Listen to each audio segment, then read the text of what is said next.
안녕하세요. 초등 입학 적응의 길잡이가 되어드릴 특수교사 전소연입니다.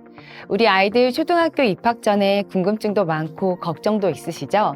저와 함께 궁금증을 풀어볼 학부모님 한 분을 모셨습니다. 자기소개 부탁드립니다. 네, 안녕하세요. 현재 초등학교 1학년 노아 엄마 김수연입니다. 안녕하세요, 어머니. 초등학교 학부모가 된 선배로서 노아가 입학을 준비하던 딱 1년 전 이맘때는 어떠셨나요? 학교를 어디로 보내야 될지 아니면 입학을 늦춰야 될지 정말 고민을 많이 했었고요. 여기저기 정보를 알아보느라 많이 바빴던 기억이 있어요. 또 한편으로는 아이가 또 새로운 세상을 경험한다는 생각에 두렵지만 설레이기도 했었습니다. 네, 그렇군요. 네. 초등학교 입학을 앞두고 있는 학부모님과 학생들의 마음은 설레임 반 걱정 반일 것 같습니다.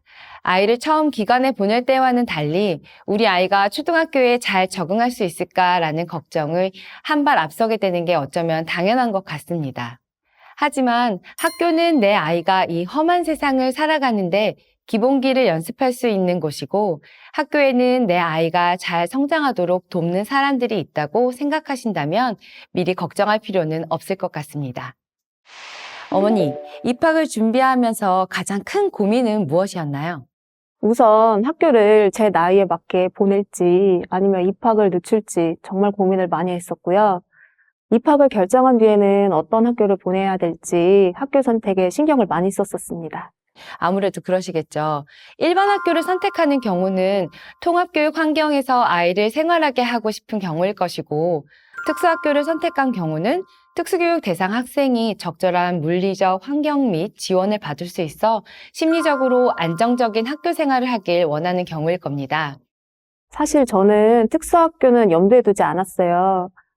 살고 있는 지역의 일반 학교를 보낼지 아니면 농촌 지역의 작은 학교나 분교를 보낼지 고민을 많이 했었어요. 저는 그랬지만 이제 엄마들과 대화를 많이 나눠보면 아이의 장애 정도에 따라 일반 학교와 특수학교 사이에 고민을 정말 많이 하시더라고요. 특수학교의 장점은 분리교육이긴 하나 학교 환경이 특수교육 대상 학생에 대한 이해도가 높다는 것입니다. 반면 중증 학생의 수가 많고 통합교육이 어렵다는 것, 그래서 또래관계 형성 및 사회적 상호작용이 적게 일어나는 것을 단점으로 들 수 있습니다. 일반 학교는 통합교육 환경이긴 하나 이로 인한 어려움이 있으니 장애 아이의 정도에 따라서 상황에 따라 고민을 하시게 됩니다. 일반 학교에 입학할 경우 통합학급에서 생활하되 일정 시간 특수학급에서 수업을 듣고 통합학급에서는 지원이 필요한 우선순위에 따라 보조 인력의 지원을 받아 생활을 합니다. 교육과정은 국민공통교육과정을 따르나 필요에 따라 기본교육과정을 재구성하기도 하여 아이의 수준에 적합한 개별화 교육을 실시합니다. 선생님, 저희 아이는 재작년에 초등학교 병설 유치원을 다녀서 학교를 미리 오가곤 했었어요. 입학 전에는 교실이 괜히 답답해 보이기도 했고, 정해진 수업 시간을 우리 아이가 잘 견딜 수 있을지 걱정이 많이 되더라고요. 부모님들이 많이 하시는 걱정이죠. 일단 초등학교는 40분을 원칙으로 합니다. 학교 수업은 교과와 창의적 체험활동으로 이루어집니다.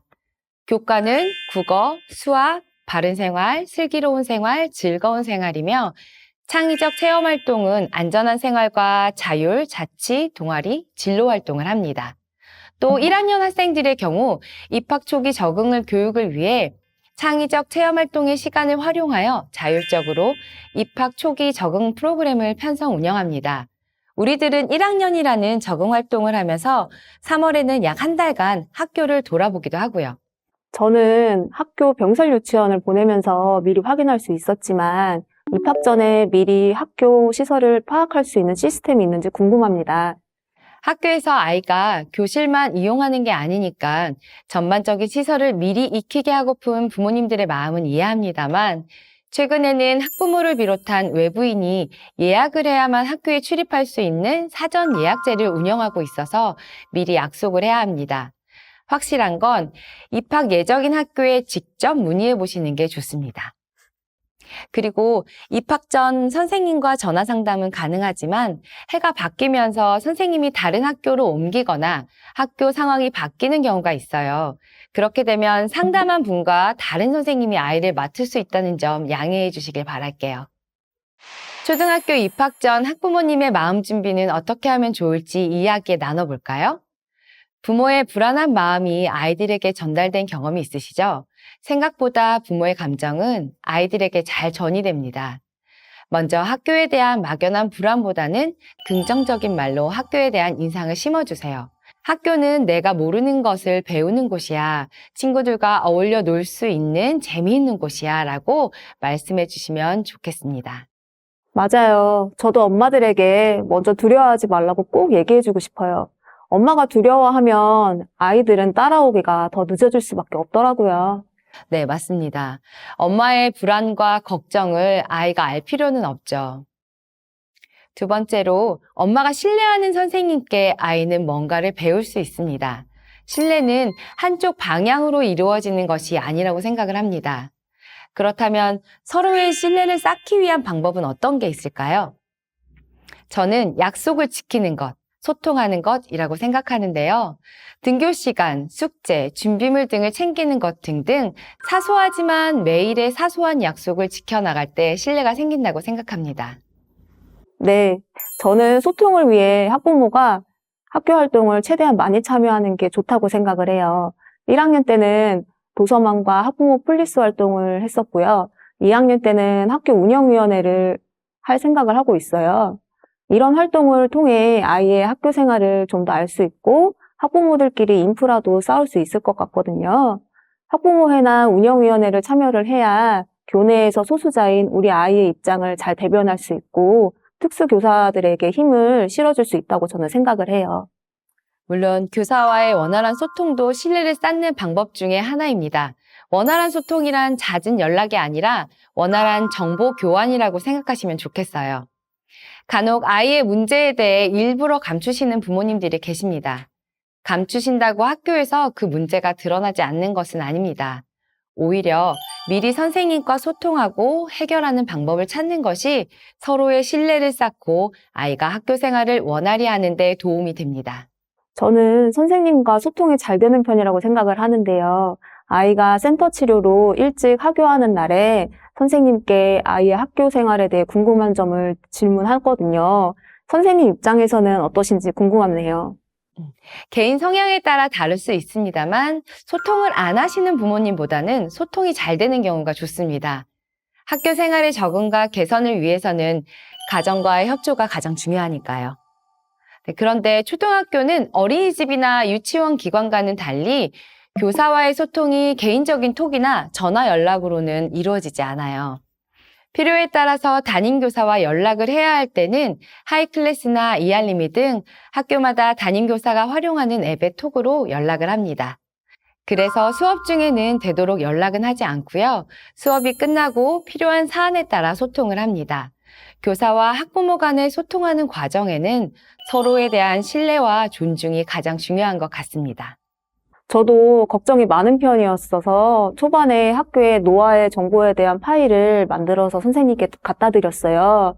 병원 진단서부터 센터 기록지, 그리고 유치원 정보 활동지까지 모두 모아서 파일로 드렸거든요. 네, 잘하고 계셨네요. 아이를 파악하는 데 도움이 될 것 같아요. 꼭 문서로 정리해 주실 필요까지는 없지만 아이가 일상생활을 어디까지 할 수 있는지, 중점적으로 훈련하고 있는 내용이 뭔지, 학습 수준은 어떤지, 부모님이 느끼시는 부분을 학기 초 상담하실 때 알려주시면 좋습니다. 학기를 시작할 때 특수교육 대상자들은 학부모님들과 함께하는 개별화 회의가 있으니까 그때 적극적으로 참여해서 말씀해 주세요. 정확히는 개별화 교육 지원팀 협의회인데 특수교육 대상 학생인 아이를 위한 교육 방향을 논의하는 회의입니다. 정기적인 회의는 학기 초에 한 번씩 연 2회 열립니다만 필요하다면 수시로 열기도 합니다. 회의에는 교장, 교감 선생님 같은 총관리자, 담임교사, 특수교사, 학부모님이 참여하고요. 현재 아이의 수행 정도를 공유하고 한 학기 동안 필요한 교육에 대한 이야기를 나눕니다. 어떤 과목을 특수학급에서 공부할지, 현장 체험학습 등 학교 활동에는 어떻게 참여할지, 통합학급과 특수학급에서는 어떤 것을 중점적으로 지도할지 등을 논의합니다. 따라서 학부모님들이 적극적으로 참여해 주셨으면 합니다. 개별화 회의 때 자녀에 대한 정확한 정보를 공유하는 게 정말 좋은 것 같습니다.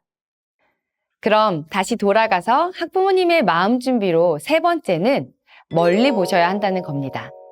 이제 막 초등학교 입학을 준비하는 부모님들께 멀리 보라는 말이 어떻게 다가갈지 모르지만 긴 안목으로 아이의 시작을 지켜봐 주시고 준비해 주세요.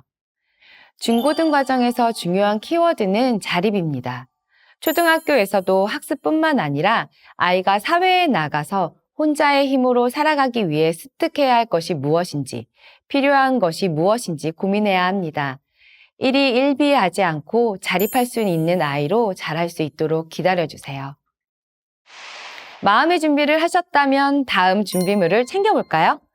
학교에 보내면서 이것저것 필요한 게 많죠? 차근차근 알려드릴게요. 먼저 옷차림은 생활하기 편리한 옷으로 준비해주세요.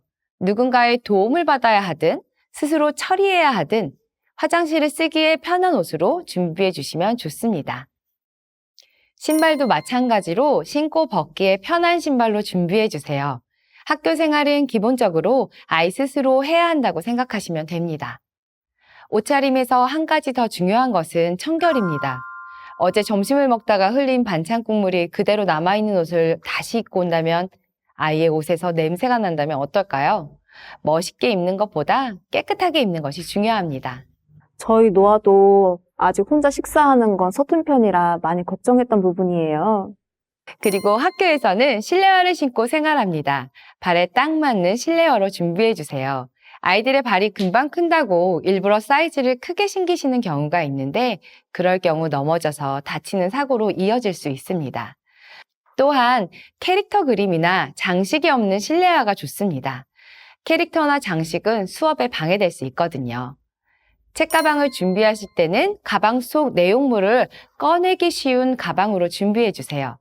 책상에 걸어야 하니까 고리가 위쪽에 있고 아이가 메고 다니기 편한 크기로 선택하시면 좋습니다. 필통은 책상 아래로 떨어졌을 때 소리가 나지 않는 필통이 좋습니다. 아이들이 앉는 책상은 생각보다 넓지 않아서 책을 펼쳤을 때 공간이 그리 많이 나오지 않거든요. 그래서 필통을 자주 떨어뜨릴 수 있습니다. 필통이 너무 크지 않은 것으로 캐릭터에서 시선이 뺏기지 않도록 단순한 디자인으로 선택하시면 좋습니다. 네, 저도 필통은 자주 확인하고 신경 쓰고 있는 편인데요. 부러진 연필이 없는지 아니면 잃어버린 건 없는지 살펴보기도 하고요. 네, 학용품에 대해 좀 더 자세하게 설명드리자면 연필은 지우개가 달리지 않은 이비 연필 정도가 좋습니다. 연필에 달린 지우개는 잘 안 지워지기도 하고 장난을 치다가 지우개가 빠질 수도 있는데 지우개를 고정하는 알루미늄 부분이 꽤 날카롭거든요. 위험하겠죠? 연필은 4자루 정도 깎아서 필통에 담아주시면 되고 지우개는 잘 지워지는 지우개로 준비해주세요. 공책과 기타 자, 풀, 가위, 리드마키 등은 학교의 안내에 따라 준비해 주시면 됩니다. 학용품은 무조건 새 것을 준비하기보다는 아이의 손에 익숙한 물품이 좋습니다. 준비한 물품에는 자녀의 이름을 써서 분실이 되어도 찾을 수 있도록 해주시는데 네임 스티커를 이용하시면 편리합니다. 굴러다니면서 섞일 수 있는 풀이나 사인펜의 경우는 뚜껑에도 붙여주세요. 저도 노아 물건에 네임 스티커를 꼭 붙여주는데요. 스티커만 붙이면 잘 떼지더라고요. 애들이 스티커를 참 좋아하잖아요. 재미로 떼었다 붙였다 장난도 많이 치고요. 그래서 저는 투명 테이프로 한 번 더 둘러주는 게 좋은 것 같더라고요. 그러면 훨씬 오래 가더라고요. 이번에는 입학 전 가정에서 미리 준비하면 좋은 습관을 알려드릴게요. 어쩌면 입학 전 준비가 아니라 초등학교를 졸업하기 전까지 아이에게 가르쳐야 할 습관이라고 생각하시면 좋을 것 같습니다. 크게 3가지 정도 말씀드릴게요. 먼저 식사 습관으로는 수저를 사용하여 식사를 하는 습관을 길러주세요. 소근육 발달이 잘 이루어지지 않은 아이들은 젓가락 사용이 어렵습니다. 하지만 어렵다고 시도를 하지 않으면 아예 할 수 없는 사람이 됩니다. 익숙해지도록 집에서도 도구를 사용하여 스스로 식사할 수 있도록 지도해 주세요. 또한 식사 시간을 언어학습의 기회로 활용해 주세요. 음식을 조금 적게 주고 더 주세요, 고기 주세요 라는 말을 하도록 유도하거나 몇 개 줄까? 라고 물어보며 아이가 자신이 먹고 싶은 양을 생각하고 말할 수 있도록 하는 것도 좋습니다. 아, 그렇군요. 저희 노아도 식사 도구 사용을 아직 어려워해요. 햄버거처럼 손에 들고 먹거나 포크로 먹을 때는 괜찮은데 젓가락과 수저를 함께 사용하는 한식을 먹을 때는 많이 느린 편이거든요. 식사 시간이 너무 오래 걸려 걱정되더라고요. 도구 사용은 꾸준히 연습하면 나아질 수 있습니다. 더불어 학교 급식판이랑 같은 식판에 식사하는 연습을 하는 것도 도움이 될 것 같고요. 그리고 식사 전 손 씻기, 식사 후 이 닦기 등 위생활동을 격려해 주세요.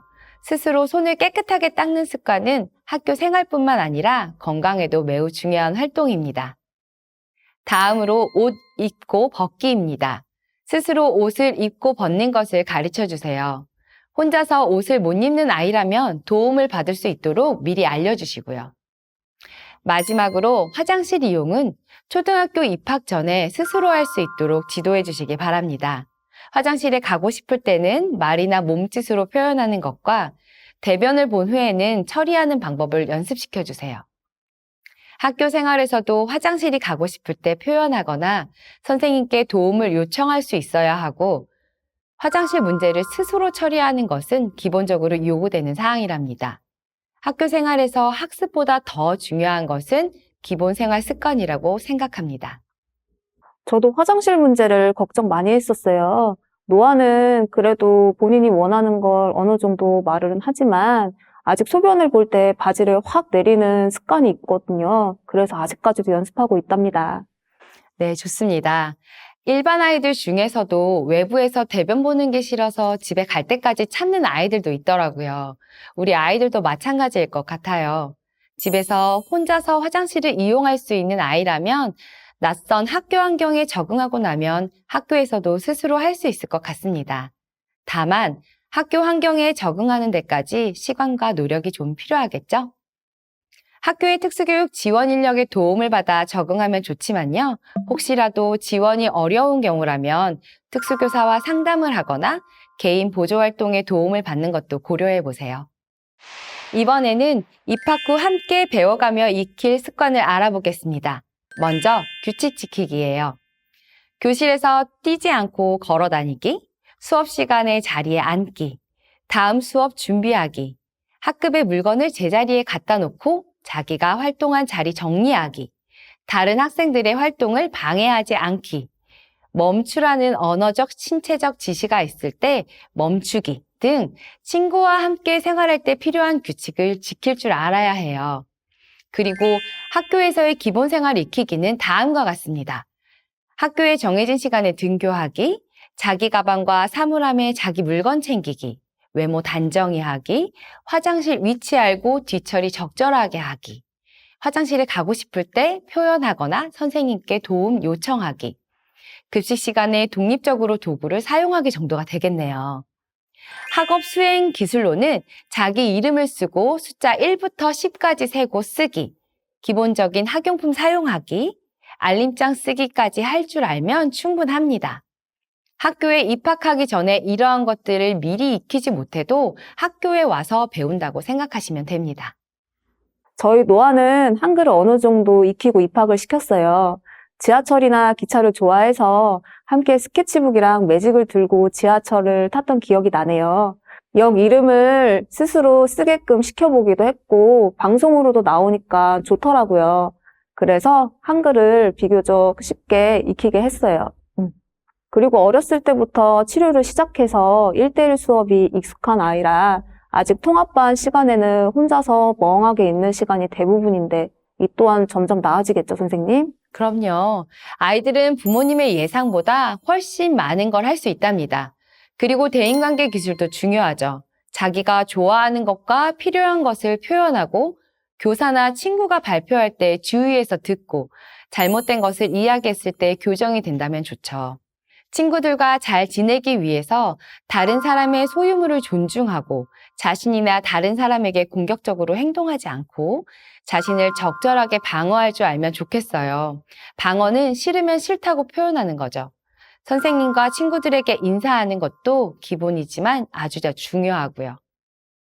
자, 그럼 각 영역에서 중요한 것만 다시 꼽아볼까요? 수업 시간에 자리에 앉기, 화장실 이용하기, 자기 이름 쓰기, 자신이나 다른 사람에게 공격적 행동하지 않기입니다. 이 몇 가지만이라도 입학 전에 익혀둘 수 있도록 가정에서 노력하시면 좋겠습니다. 제가 오늘 학부모 대표로 나온 만큼 자녀의 초등학교 입학을 앞두고 많이 궁금해하는 사항을 대신 여쭤볼게요. 첫 번째 질문입니다. 일반 학교 특수학급 설치 여부를 좀 쉽게 알 수 있을까요? 최근에는 많은 초등학교에 특수학급이 설치되어 있습니다. 입학을 희망하는 학교의 특수학급 설치 여부는 해당 지역 특수교육지원센터 또는 교육지원청에 문의하시면 안내를 받을 수 있습니다. 특수학급 보조 인력 지원은 어떻게 이루어지나요? 특수교육 실무사, 사회복무요원, 활동보조인 등 특수교육을 위한 보조 인력들이 학교에 배치된 경우가 있습니다. 이분들이 수업시간 학습 지원, 등하교 지원, 식사 지원 등 교내외 활동을 비롯한 학교 전반에 필요한 지원을 해줍니다. 특수교육 실무사는 어떤 형태로 근무를 하시나요? 학교마다 몇 분씩 계시는지도 궁금하네요. 특수교육 실무사는 장애 학생의 학교 생활을 돕고 교육을 지원하는 역할을 하시죠. 경우에 따라 없는 학교도 있고 학교마다 1명에서 2명이 계시기도 합니다. 보통은 시간표에 따라서 움직이시고 과목과 활동에 따라 도움을 좀 더 필요한 아이와 함께 해주시는데요. 예를 들어 미술 시간에는 소근육이 약한 아이와 함께 하시고 지체장애가 있는 학생이 체육 시간에 들어가는 시기입니다. 그렇군요. 질문은 여기까지고요. 저도 입학을 준비하는 학부모들에게 한 말씀 드리고 싶어요. 두려워하지 마세요. 그리고 혼자 고민하지 마세요. 요즘 커뮤니티도 다양하고 정보도 많이 열려 있어요.